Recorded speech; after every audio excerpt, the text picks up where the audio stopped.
Hello there, art students. Today we're going to be practicing paintbrush control. We have some thicker watercolor paper, or watercolors, some water, paper towel, and a variety of brushes. I have a flat brush, two flat brushes, different sizes, and two round brushes. This one is a natural hair bristles, and it's pretty soppy. It will soak up a lot of the water to give you nice painterly strokes. So let's practice with our first technique, bands of color. So I'm going to take my flat brush and I'm going to try to make nice even strokes, and I want to get as close as I can to the line previous. Now I have some paint already on the lid here that I use as a palette to mix, so I'll just use that up. Why not, right? So I'm going to go here. Be careful not to touch get this a little bit more wet, the paper too much, because our fingerprints can leave little oily spots. We have natural oils on our skin, and it'll leave little fingerprints, and I want to go up and off, kind of keeping that nice even line. And let's do that, and we'll finish up the entire page following along with the line that I left previous, trying to go, I'll challenge myself, trying to go as close as I can to the line before without blending, just kind of keeping that control of the paintbrush. Let's see, I can choose some green.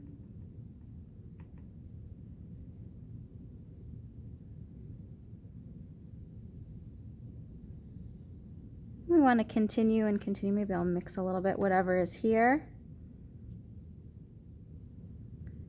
If I go too far, it might blend together. And that's kind of cool. Even though this is practice, we might be able to use this for something else. So I want you to try this, the bands of color.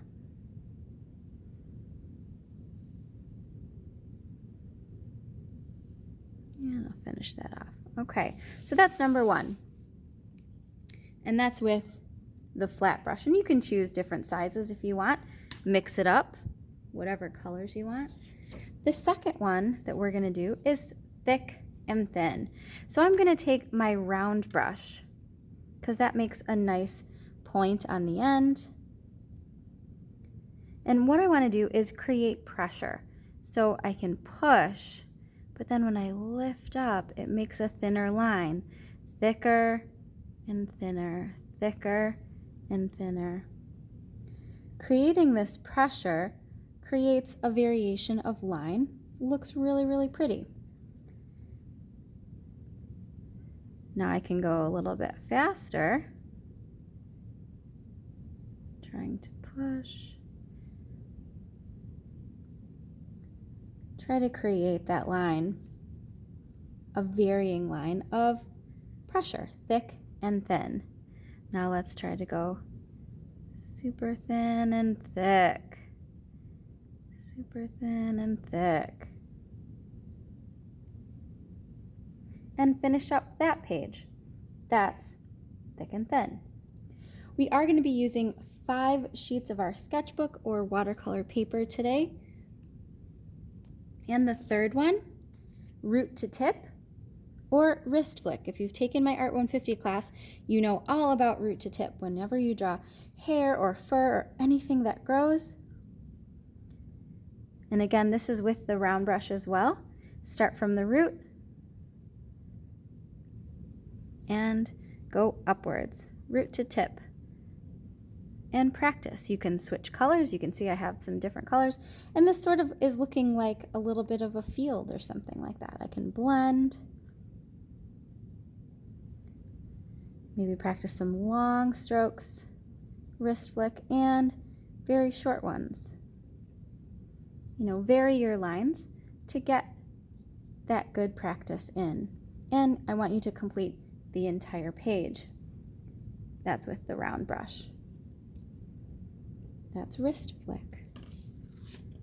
Now this is a fun one. The next one is painterly strokes. For this one, I'm going to use a nice fluffy watercolor brush.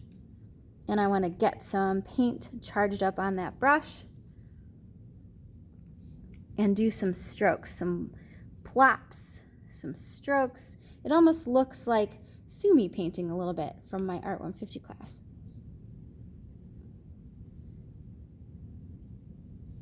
Kind of blend colors, just have fun with it. Do some painterly things. Fill up the page that way using lots of water and lots of paint on your brush. And now the last one is called cutting edges. We want to cut the edges, and I'm going to use different sizes of the flat brushes because I want those nice sharp edges.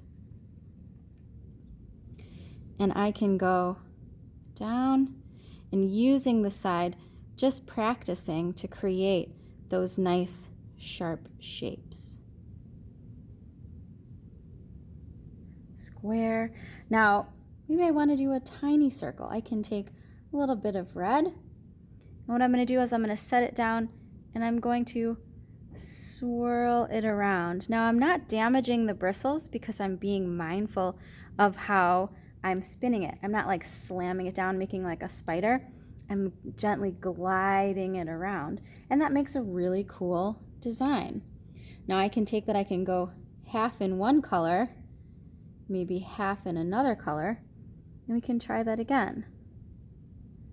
I have like blue on the outside and green on the inside, and that makes a really cool design. So I want you to practice that, cutting edges.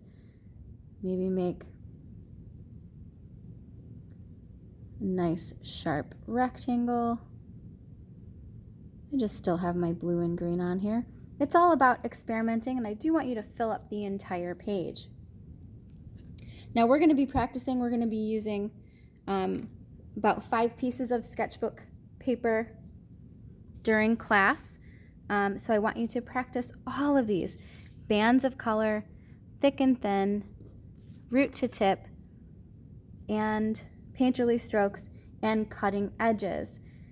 If you have any questions, just let me know.